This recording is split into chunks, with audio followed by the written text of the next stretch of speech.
সরাসরি না বললে আপনাদের বিশ্বাস হচ্ছে না যে আসল সত্যটা কি।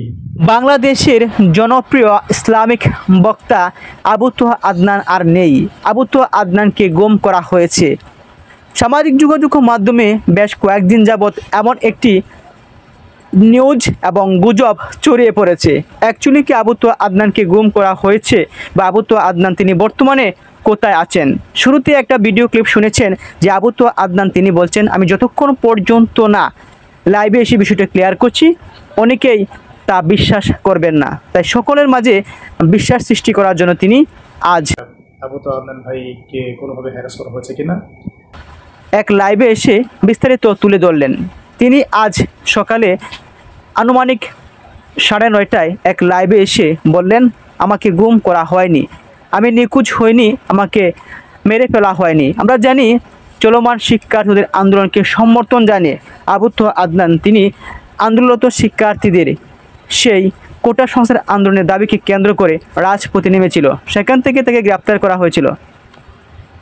তারপরেই অনেকেই একের পর এক আয়নাঘর থেকে বেরিয়ে আসছেন, কিন্তু আবু তোহা আদনান তিনি এখন পর্যন্ত বেরিয়ে আসছেন না।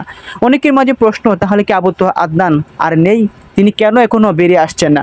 ওনার ওয়াজে মাহফিল শোনার জন্য, ওনার ইসলামিক বইগুলো পড়ার জন্য কোটি কোটি তৌহিদি জনতা অপেক্ষা করেন। মূলত আবু তোহা আদনানকে একটি নজর দেখার জন্যই তাদের মাঝে নানা হতাশা এবং গুজব সৃষ্টি হয়েছে। অবশেষে আবু তোহা আদনানকে সকলে দেখলেন। আবু তোহা আদনান তিনি বলেছেন, আমি দীর্ঘদিন যাবৎ ওয়াজ মাহফিল বা কোনো সাক্ষাৎকার থেকে দূরে সরে আছি।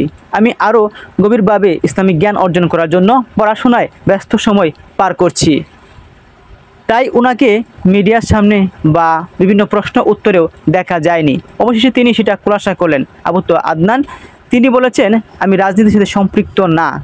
তিনি এমনটা বলেছেন, বর্তমান চলমান রাজনীতি যে একজন আলেমকে তারা অন্তর্বর্তীকালীন সরকারে অন্তর্ভুক্ত করা হয়েছে, তা অন্যরকম রাজনৈতিক উদ্দেশ্য হাসিলের একটা পায়তারা হতে পারে। তো সেটাও তিনি সমর্থন করেননি।